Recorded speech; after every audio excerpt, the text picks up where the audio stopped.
This week, Governor Newsom will present his state budget proposal in Sacramento. And as our state faces an estimated $68 billion shortfall, kids are heading back to school this week. And many families are concerned about how possible impending spending cuts could impact schools.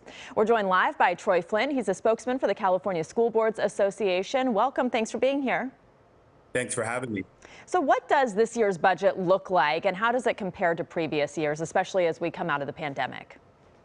There's a gloomy forecast for this year's budget. As you mentioned, the state is facing a $68 billion deficit.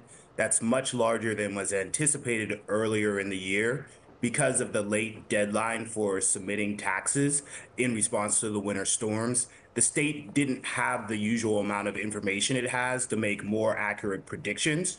So the deficit that was revealed in the LAO report about a month ago was far greater than what schools and other parts of the economy had been warned to expect.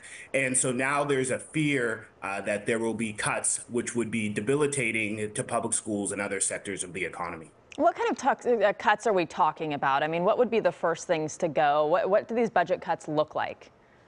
So there are a number of options. The most devastating option, and the option that the state must avoid with regard to schools, is cutting the base funding, the general funding that local schools need to have the flexibility to provide the resources and the help for kids that makes sense for their specific communities. So we are advocating that the state instead look at dipping into what's called the Proposition 98 reserve.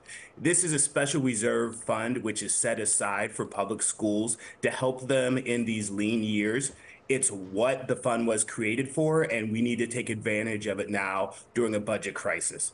The other option we're advocating is that if the state does have to remove some funding, then it look at one-time funds or short-term funding for specific pet programs, special projects, instead of the base funding, which can be used for a variety of needs as determined by the people on the ground in the local schools who know what's needed best for those kids.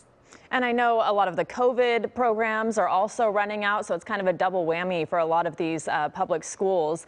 What do you recommend for parents and families who want to get involved and kind of have a say in where this money goes, where the budget cuts might affect their children?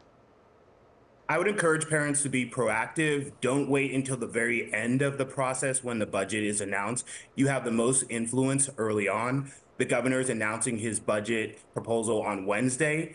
This is the perfect time to jump into action, connecting with your school board to let them know that you're there in support and to participate in any advocacy events that they're organizing, and also contact your representatives directly in the governor's office, in the state legislature, the assembly, and the Senate, and make your voice heard.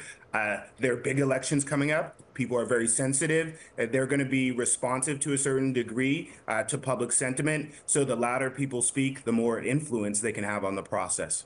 All right, Troy Flint, thank you so much for joining us this morning. We appreciate it.